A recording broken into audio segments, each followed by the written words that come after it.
नमस्कार। आप देख रहे हैं हमारा खास शो शुद्ध सियासत। मैं हूं आपके साथ आलोक द्विवेदी। भारतीय जनता पार्टी में मुख्यमंत्री योगी आदित्यनाथ की सरकार के मॉडल को कई राज्यों के सीएम फॉलो करते हैं। उनके बुलडोजर मॉडल की मिसालें दी जाती हैं और वो हिंदुत्व और राष्ट्रवाद की राजनीति के पोस्टर बॉय माने जाते हैं। बीजेपी के चुनावी कैंपेन में उनकी डिमांड पूरे देश में पीएम नरेंद्र मोदी के बाद सबसे अधिक रहती है। लेकिन यूपी में इन दिनों सीएम योगी के सियासी भविष्य को लेकर अटकलबाजियों का दौर काफ़ी तेज हो गया है और ये सोशल मीडिया का हॉट टॉपिक बना हुआ है। दरअसल इस लोकसभा चुनाव में बीजेपी को उत्तर प्रदेश में अपेक्षित सफलता नहीं मिली और पिछली बार की 62 सीटों के मुकाबले वो 33 सीटों पर जाकर अटक गई, जिस वजह से यूपी से लेकर दिल्ली तक बीजेपी नेता दो खेमों में बटे हुए हैं। एक खेमे की दलील है कि इस चुनाव में यूपी सरकार के कामकाज की वजह से बीजेपी को ये नतीजा भुगतना पड़ा, तो दूसरा खेमा कह रहा है कि ये चुनाव राज्य का था ही नहीं और इसमें मुख्यमंत्री की बहुत सीमित भूमिका थी। इन दोनों में एक खेमा सीएम योगी आदित्यनाथ का माना जा रहा है और दूसरा खेमा डिप्टी सीएम केशव प्रसाद मौर्य का है, जो इन दोनों दिल्ली के बहुत चक्कर लगा रहे हैं। आज दिल्ली में यूपी बीजेपी अध्यक्ष भूपेंद्र चौधरी की भी पीएम मोदी से लंबी बातचीत हुई है। इसलिए ये चर्चाएं चल रही हैं कि सीएम योगी आदित्यनाथ की कुर्सी खतरे में है और 2027 के विधानसभा चुनाव में जाने से पहले बीजेपी योगी आदित्यनाथ की जगह किसी और को मुख्यमंत्री बना सकती है। इन चर्चाओं को इसलिए भी हवा मिल रही है क्योंकि 14 जुलाई को लखनऊ में केशव प्रसाद मौर्य के अलावा कई नेताओं ने प्रदेश सरकार के कामकाज पर उंगली उठाई थी। उन्होंने कल भी बीजेपी के राष्ट्रीय अध्यक्ष जेपी नड्डा से मुलाकात की है। इसके बाद आज योगी आदित्यनाथ ने उपचुनाव में बीजेपी की तैयारियों को लेकर अपने मंत्रियों की बैठक बुलाई और 30 मंत्रियों को इन 10 सीटों पर उपचुनाव जिताने की जिम्मेदारी सौंपी, जिसमें दोनों डिप्टी सीएम केशव प्रसाद मौर्य और ब्रजेश पाठक का नाम शामिल नहीं है। बीजेपी के इस अंदरूनी घमासान पर विपक्ष के नेता अखिलेश यादव भी तंज मार रहे हैं कि बीजेपी में कुर्सी के लिए लड़ाई चल रही है और वो तोड़फोड़ की राजनीति का शिकार हो गई है। इसलिए आज शुद्ध सियासत में सवाल ये पूछा जाना जरूरी है कि यूपी में बीजेपी संगठन और सरकार में वाकई तकरार है या महज सियासी अटकलें हैं। क्या बीजेपी आला कमान यूपी सरकार का चेहरा बदलने की जोखिम ले सकता है? यूपी में राजनीतिक अनिश्चितता का असर क्या उपचुनाव पर भी दिख सकता है? और इन तमाम सारे बड़े सवालों के साथ हम अपनी इस चर्चा को आगे बढ़ाएंगे। हमारे साथ इस चर्चा में जो खास मेहमान शामिल हो रहे हैं उनमें से कांग्रेस प्रवक्ता के रूप में डॉक्टर सुधा मिश्रा, समाजवादी पार्टी प्रवक्ता के रूप में अभिषेक वाजपेयी और बीजेपी प्रवक्ता के रूप में डॉक्टर अविरल मलिक और वरिष्ठ पत्रकार के रूप में आलोक त्रिपाठी हमारे साथ पूरे टाइम इस चर्चा में शामिल रहेंगे।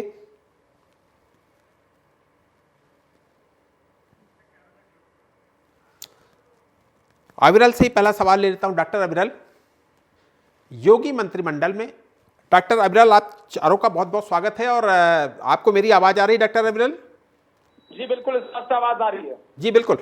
डॉक्टर अविरल, योगी मंत्रिमंडल में बदलाव की खबरें आ रही हैं, संगठन में भी बदलाव की चर्चा चल रही है। क्या ये लोकसभा चुनाव में अपेक्षित परिणाम न मिलने की वजह से है? और दूसरी ये कि केशव मौर्य जी लगातार अलग मूड में ही दिख रहे हैं। जी नहीं, देखिए, केशव प्रसाद मौर्य जी की जहां तक बात है तो कोई अलग मूड में कोई बात नहीं है इस प्रकार की। और जहां तक दो फाड़ की बात चलाई जा रही है, अंतर कलह की बात चलाई जा रही है, ऐसा कहीं कुछ भी नहीं है और कहीं देखने को ही नहीं मिल रहा है। और यदि बात है केशव प्रसाद मौर्य जी की और कहा जा रहा है कि वो दिल्ली आते हैं, शीर्ष नेतृत्व से मिलते हैं, तो निश्चित रूप से सबका अधिकार है कि शीर्ष नेतृत्व से मिला जाए। भारतीय जनता पार्टी एक प्रकार से लोगों के मुंह पर ताला जड़ने वाली पार्टी नहीं है। हमने right to freedom of speech दे रखी है, बोलने की आजादी दे रखी है। उसके साथ साथ जिस प्रकार से एक छोटा सा कार्यकर्ता भी राष्ट्रीय अध्यक्ष से, राष्ट्रीय महासचिव से, देश के प्रधानमंत्री से जाकर मिल सकता है, और वो तो उप मुख्यमंत्री हैं प्रदेश के। निश्चित रूप से अगर वो शीर्ष नेतृत्व से मिलते हैं तो इसमें कोई समस्या वाली बात नहीं है और मिलना चाहिए। निश्चित रूप से शीर्ष नेतृत्व का मार्गदर्शन प्राप्त करना चाहिए। जहां तक बात है अंतर कलह की, भारतीय जनता पार्टी में कभी अंतरकलह रही ही नहीं है। और यदि बात है केशव प्रसाद मौर्य जी के एक स्टेटमेंट को तोड़ मरोड़ कर पेश किया जा रहा है, गलत तरीके से लंबे समय से मीडिया के द्वारा दिखाया जा रहा है, तो विषय पर मैं कहना चाहूंगा जिस तरीके डॉक्टर अविरल, आज भी जो मीटिंग हुई उसमें जो जिम्मेदारियां, जो रिस्पॉन्सिबिलिटीज़ बांटी गई बाई इलेक्शन को लेकर, उनमें भी दोनों डिप्टी सीएम का नाम कहीं नहीं है, जो कि दोनों डिप्टी सीएम महत्वपूर्ण ओहदे में हैं। उनको भी रिस्पॉन्सिबिलिटी दी जा सकती थी बाई इलेक्शंस की, लेकिन उनमें कहीं नाम उनका देखने को नहीं मिल रहा है। इसलिए इस तरीके की बातें उठती हैं जिनका जवाब निश्चित रूप से स्वाभाविक है कि आपको ही देना पड़ेगा। डॉक्टर अविरल जी नहीं, देखिए भारतीय जनता पार्टी में कभी अंतरकला रही ही नहीं है और ना आज है ना होगी। क्यों नहीं होगी? क्योंकि हमारा एक उद्देश्य है। हमारा उद्देश्य है जनहित सर्वोपरि, गरीब हित सर्वोपरि, शोषितों का हित सर्वोपरि, और उस आधार पर भारतीय जनता पार्टी निरंतर कार्य कर रही है। नरेंद्र मोदी जी के मार्गदर्शन में निरंतर भारतीय जनता पार्टी कार्य कर रही है और नई ऊंचाइयों को छूने का कार्य कर रही है, जनहित में कार्य कर रही है। हमारे लिए राष्ट्र सर्वोपरि है, हमारे लिए सत्ता सर्वोपरि नहीं है, कुर्सी सर्वोपरि नहीं है। लोग स्वार्थ सर्वोपरि मानते हैं, उन्हें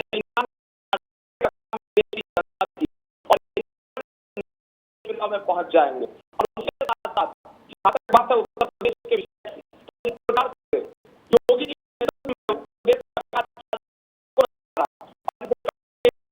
ने कहा कि संगठन बड़ा होता है, सरकार से बड़ा होता है। वो निश्चित रूप से स्वाभाविक है। क्यों बड़ा होता है? क्योंकि कार्यकर्ताओं की मेहनत के आधार पर भारतीय जनता पार्टी चुनाव जीतती है। कार्यकर्ताओं के द्वारा चुनाव लड़ा जाता है। एक प्रकार से बूथ पर जिस प्रकार से वो रहते हैं, चुनाव प्रचार करते हैं, गली गली घूमने का कार्य करते हैं, जी बिल्कुल बिल्कुल के दम पर ही, संगठन के संघर्ष के दम पर ही भारतीय जनता पार्टी सत्ता में आई है। इसीलिए संगठन महत्वपूर्ण है, संगठन बड़ा है, सरकार से बड़ा है, क्योंकि संगठन ही सरकार में बैठाता है। बिल्कुल बिल्कुल। अविरल आपके पास है। आऊंगा। अभिषेक से भी एक सवाल ले लेता हूं। अभिषेक वाजपेयी जी, आज आपकी पार्टी के सुप्रीमो अखिलेश यादव जी ने ये कहा है कि जो काम बीजेपी दूसरे दलों में करती रही है, आज वही काम बीजेपी अपने दल के अंदर कर रही है और बीजेपी अंदरूनी कलह का शिकार है। धन्यवाद। देखिए, बिल्कुल सही चीज है, क्योंकि भारतीय जनता पार्टी हमेशा फूट डालो राज करो का पैटर्न अपनाती रही है। और अगर आप देखेंगे तो भारतीय जनता पार्टी के अंदर कई गुट हैं आज के समय में, और बड़ी जिम्मेदारी के साथ कह सकता हूँ, केशव प्रसाद मौर्य का एक अलग ग्रुप है, और योगी आदित्यनाथ जी का एक अलग ग्रुप है, अमित शाह जी का एक अलग ग्रुप है, आरएसएस एक अलग ग्रुप है। तो बहुत सारे ग्रुपों में भारतीय जनता पार्टी फंसी हुई है, जिसकी वजह से विवाद उत्पन्न है।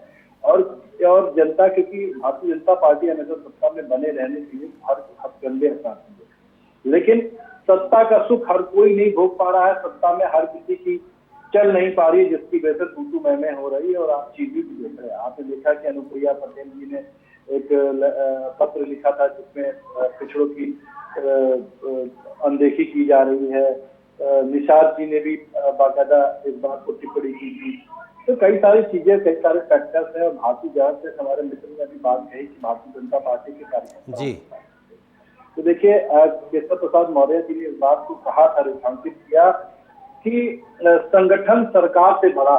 तो आप समझिए कि उस पर इन्होंने प्रहार किस पे किया था? योगी आदित्यनाथ जी पे प्रहार किया।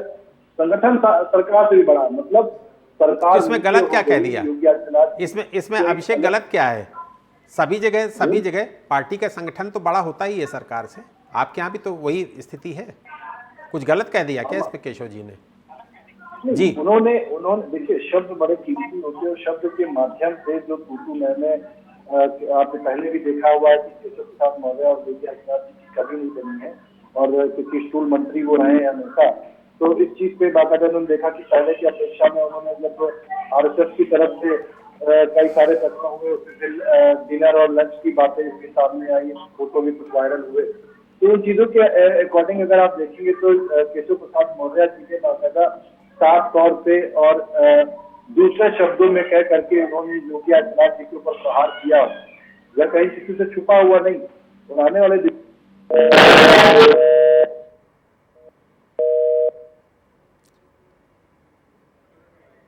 जी, अभिषेक आपके पास आऊंगा। डॉक्टर सुधा मिश्रा के पास चलेंगे। डॉक्टर सुधा, आपको मेरी आवाज आ रही है? डॉक्टर सुधा, आपको मेरी आवाज आ रही है? आप अपना सिस्टम अनम्यूट करिए, आपको मेरी आवाज आएगी। डॉक्टर सुधा,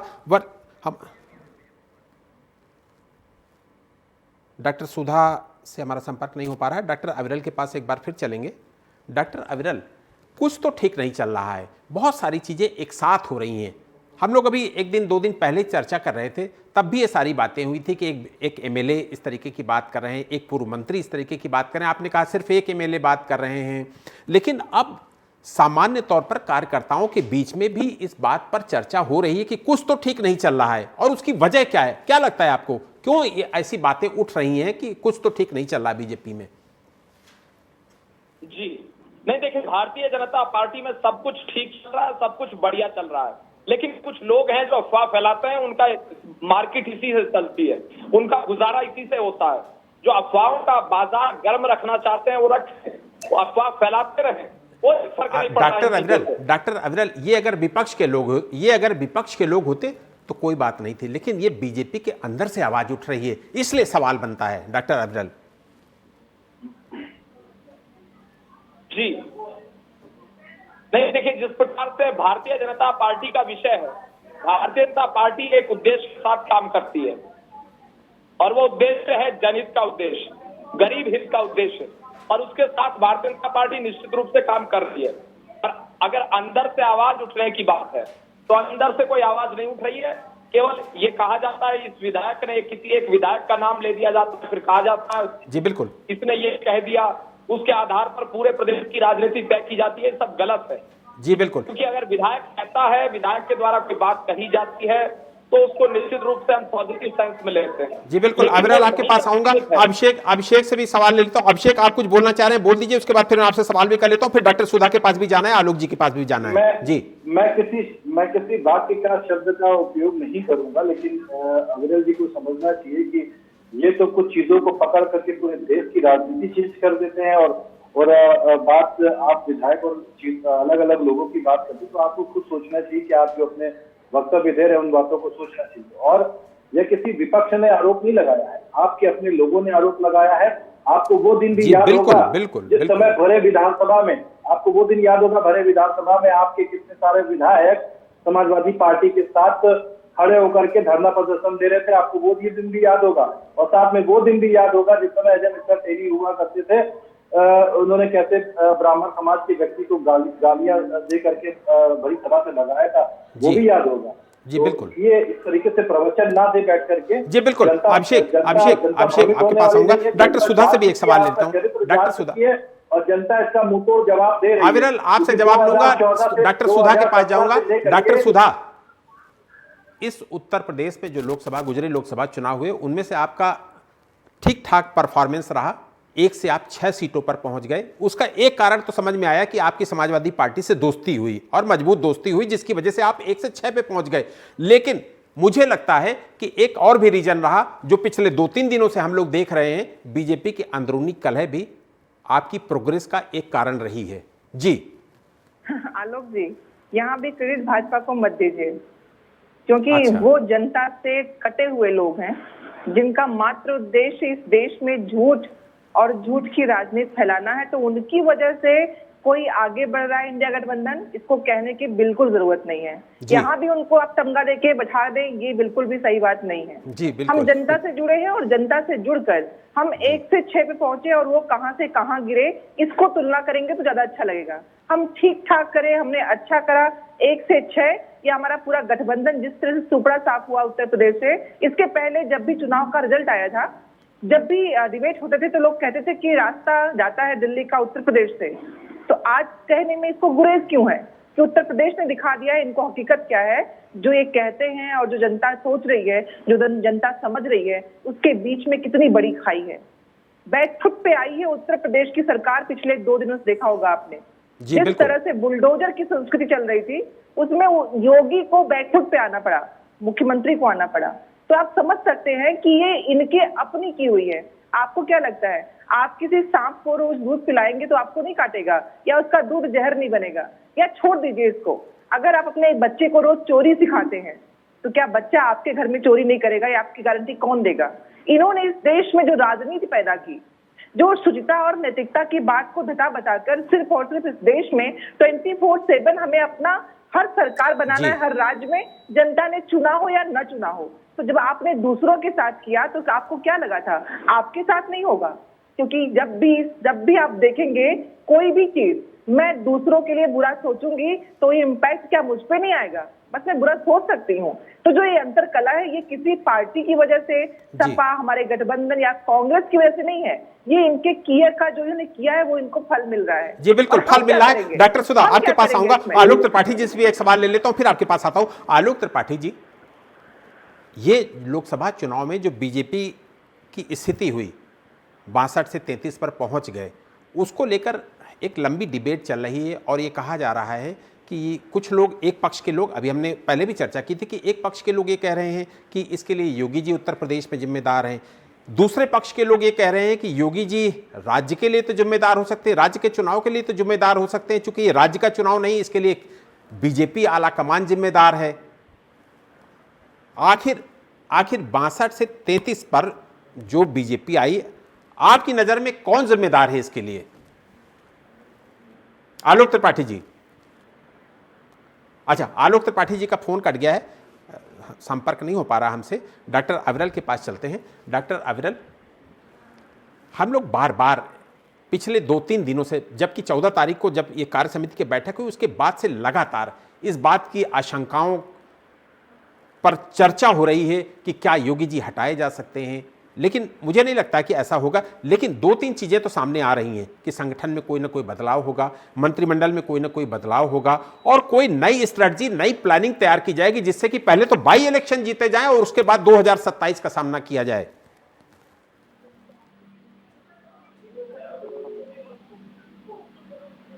डॉक्टर जी, मेरी आवाज आ रही है आपको? देखिए, उसमें मैंने डाला हुआ वो दे सकते हैं कि डॉक्टर अविरल, आपको मेरी आवाज आ रही है? जी बिल्कुल, अभी मेरी आवाज आ रही है आपको? जी आ रही है। मैंने कुछ पूछा आपसे, वो मैं चाहूंगा आपसे उसका जवाब। नहीं, मैं इसका उत्तर दे देता हूं। देखिए, जिस प्रकार से भारतीय जनता पार्टी का विषय है, भारतीय जनता पार्टी की हार की बात उत्तर प्रदेश में की जा रही है, तो भारतीय जनता पार्टी उत्तर प्रदेश में हारी नहीं है, निश्चित रूप से कम सीटें आई हैं, लेकिन हारा हुआ आप क्यों नहीं कह सकते, मैं आपको बताता हूं। क्योंकि विधानसभा का चुनाव अगर होता तो आप हार या जीत कह सकते थे, ये लोकसभा का चुनाव असल में है, तो इसीलिए ये राज्य स्तर का चुनाव नहीं है, राष्ट्रीय स्तर का चुनाव है। और अगर इसी प्रकार से, इसी एजेंडे के आधार पर देखा जाए तो कांग्रेस मुक्त मध्य प्रदेश हुआ है, छिंदवाड़ा भी नहीं ये बचा सके, और उत्तराखंड में समाप्त कांग्रेस पार्टी हो गई, उसके साथ साथ पश्चिम बंगाल में कांग्रेस पार्टी समाप्त हो गई, मध्य प्रदेश के साथ साथ ये गुजरात में कांग्रेस पार्टी समाप्त हो गई, दिल्ली में कांग्रेस पार्टी समाप्त हो गई, दिल्ली में आम आदमी पार्टी समाप्त हो गई, हिमाचल प्रदेश में कांग्रेस पार्टी समाप्त हो गई, ये भी तो देखा जाना चाहिए। और उसके साथ साथ जिस प्रकार से भारतीय जनता पार्टी को उत्तर प्रदेश में कम सीटें मिली हैं, इस विषय पर आकलन जारी है, आत्ममंथन जारी है। जी बिल्कुल, आत्ममंथन जारी है और मुझे लगता है कि आत्ममंथन आप कर रहे हैं तभी ये सवाल खड़े कर रहे हैं। अभिषेक से भी एक सवाल ले लेता हूं। जिस गुटबाजी का शिकार कभी विपक्षी गठबंधन के लोग हुआ करते थे, आज वही सारी चीजें बीजेपी में आप लोगों को दिख रही हैं। अपनी बीमारी आपने बीजेपी में फेंक दी है। अभिषेक भाई, देखिए, पहली चीज तो जो आपने अभी एक शब्द का प्रयोग किया कि अपनी बीमारी, देखिए हमारी पार्टी ये विपक्षी दलों में बहुत सारी चीजें बड़ा मजे लेते थे बीजेपी के लोग, और ये आज अखिलेश जी बोले, इसलिए मुझे सवाल खड़े करने पड़े कि अखिलेश जी बोले कि जो काम बीजेपी कभी करती थी वही आज उस पार्टी के अंदर हो रहा है, इसलिए सवाल करना पड़ा आपसे। अभिषेक नहीं, बिल्कुल आप सवाल कीजिए, लेकिन आपने जब हमारी पार्टी के लिए जब बात कही, क्योंकि जब आपने दूसरे छोर पे जब बात कही तो आपने कहा कि बीमारी के रूप में जब उसको संज्ञा दिया तो वो चीज गठबंधन, आपकी पार्टी को स्पेशली नहीं कहा, गठबंधन की बात कही मैंने। जी अभिषेक, नहीं, आपने गठबंधन का कहीं उपयोग नहीं किया, क्योंकि गठबंधन तो जी आप अपनी बात करिए। जी क्यों करेंगे? सॉरी, क्या बोला आपने? जी बोलिए अभिषेक जी। जी देखिए, ये यहाँ पे भारतीय जनता पार्टी के यहाँ पे कभी भी कोई किसी कार्यकर्ता की सुनवाई नहीं रही, कभी विधायकों की सुनवाई नहीं रही है, और ये तो थोड़ा देर हो गया, ये तो पहले ही चीजें हो जानी चाहिए थी, क्योंकि भारतीय जनता पार्टी ने एक नारा दिया था कि कांग्रेस मुक्त भारत का नारा देते देते वो उत्तर प्रदेश में हो चाहे पूरे देश में हो, समाजवादी पार्टी के लोगों को तोड़ना और उसके बाद उन्हीं के विधायकों को तोड़ करके चुनाव लड़वाना या फिर कांग्रेस के लोगों को शामिल करना। देखिए ये चलता रहा है, लेकिन उन दागी लोगों को जिनके ऊपर पहले से आप दाग के लिए प्रहार करते रहे, फिर उनकी जब इच्छा शक्ति जागती है, उनके अंदर का ईमान जागता है, तो भारतीय जनता पार्टी में जाकर के अपने आप को पवित्र कर लेते हैं। ऐसे लोगों से सावधान रहना चाहिए था, क्योंकि अभी तक आप उनके ऊपर आरोप लगाते थे विपक्ष में जब होते थे, और उसके बाद जब अपनी पार्टी में आ गए तो आपके पास आरोप नहीं, निराधार सारे आरोप हो जाते थे। आपने पूर्व में भी देखा जिनके ऊपर समाजवादी पार्टी में उनके आरोप लगाते थे या कांग्रेस पार्टी में आरोप लगाते थे, वो सारे निराधार हो गए। जी बिल्कुल, कहीं पर भी कोई उनका आधार नहीं था। इसीलिए भारतीय जनता पार्टी में बगावत के सुर आने लगे हैं, क्योंकि ना ही योगी आदित्यनाथ जी उसका निवारण कर पा रहे हैं, ना ही अमित शाह जी निवारण कर पा रहे। प्रदेश अध्यक्ष की तो बात यस, तभी चर्चा हो रही है। अभिषेक, वक्त का मैं थोड़े छोटे सवाल सबसे ले लेता हूँ। आलोक त्रिपाठी जी, इस पिछले 2-3 दिनों से बीजेपी में जो चल रहा है उसको लेकर दो पक्ष हो गया। एक पक्ष ये कह रहा है कि इसके लिए योगी जी रिस्पॉन्सिबल है, दूसरा पक्ष ये कह रहा है कि इसके लिए बीजेपी हाईकमान रिस्पॉन्सिबल है। 62 से 33 पर आने का रिस्पॉन्सिबल कौन है उत्तर प्रदेश की राजनीति की अगर बात करें तो? जी देखिए आलोक जी, अगर हम दो ग्रुपों की बात हो रही है, लेकिन अगर देखें तो टोटल भाजपा के बड़े नेता जिम्मेदार हैं, क्योंकि जो जिस तरह से अभी भाजपा की कार्य समिति की बैठक हुई उसमें जिस तरह से कहा गया कि अति आत्मविश्वास की वजह से हमारे, तो ये अति आत्मविश्वास उन्हीं के नेताओं ने तो पैदा किया, उन्होंने ही तो कहा ना, किसी विपक्ष के नेता को कहा नहीं। रही बात जो चर्चाएं चल रही हैं यूपी की राजनीति को लेकर के, तो ये चर्चा कोई आज से नहीं चल रही, पिछले 23 वर्षों से हर कुछ महीने पे, हर कुछ वर्षों में ये इस तरह की चर्चा चलती है कि परिवर्तन होगा, केशव जी को लाया जाएगा, योगी जी को हटाया जाएगा, लेकिन ये कभी फलीभूत नहीं हो पाया। ऐसा नहीं कि ये ऐसा अंदर कुछ चल नहीं रहा, चल जरूर रहा है, कुछ ना कुछ मंथन चल रहा है। अगर ऐसा नहीं चल रहा था तो ऐसी कौन सी आवश्यकता आन पड़ी थी कि कार्य समिति के दौरान केशव मौर्य जी को ये कहना पड़ा कि संगठन महत्वपूर्ण है, संगठन बड़ा है सरकार से। तो ये तो सबको मालूम है ना, पिछले जो भी संगठन चलाते हैं वो उनको सभी को मालूम है कि संगठन महत्वपूर्ण होता है, संगठन से ही सरकार बनती है। लेकिन ये बात अगर वहां सबके सामने, राष्ट्रीय नेतृत्व के सामने, प्रदेश नेतृत्व के सामने ये कहनी पड़ी, तो ये कहीं ना कहीं किसी को एक इशारा कर रही थी। और उसके बाद दिल्ली में उनकी मुलाकात होना, फिर जो वर्तमान में प्रदेश अध्यक्ष उनको बुला के वहां बात होना, तो ये सब चीजें लग रहा है कुछ ठीक नहीं है।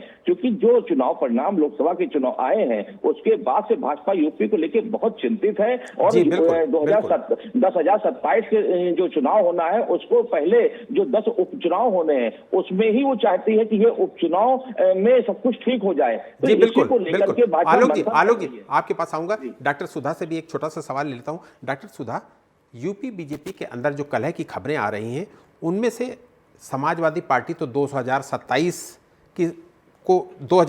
की उसको संभावना दिख रही है। आप इस खेल में कहां पर अपने आप को स्थापित पा रही हैं? देखिए, हमारी राजनीति विचारों की है, खेल और खेला ये सब भाजपाई शब्द हैं और यही लोग करते रहे। हम जानते हैं कि जनता के साथ खड़े होकर गठबंधन के साथ हम जो बेहतर कर सकते हैं, जनता की आवाज बन सकते हैं। और जिस तरह से बैकफुट पे सरकार आ रही है और इनके लोग आपसी अंतरकलह से जो दिख रहा है दिल्ली और लखनऊ की दूरी, ये इनको मुबारक। हम जनता के साथ खड़े होकर आने वाले चुनाव में बेहतर तैयारी करेंगे। जी बिल्कुल, वक्त कम है, चर्चा को यही विराम देना पड़ेगा। आप तीनों मेहमानों का शुक्रिया करूंगा। 2014 से बीजेपी को मिली बढ़त में यूपी का अहम योगदान रहा है। यूपी ने कभी 71 तो कभी 62 संसदीय सीटें दी हैं। अब तक तो बीजेपी की यूपी और केंद्र की राजनीति में तालमेल भी ठीक रहा है, लेकिन अब यूपी को लेकर बीजेपी में जिस तरह से सियासी उठापटक का दौर दिख रहा है, इसका असर केवल यूपी तक सीमित नहीं रहेगा बल्कि पूरे देश में देखने को मिल सकता है। बहरहाल मुझे दीजिए इजाजत और आप देखते रहिए देश और दुनिया की बड़ी खबरों के लिए TV 27 न्यूज़। नमस्कार।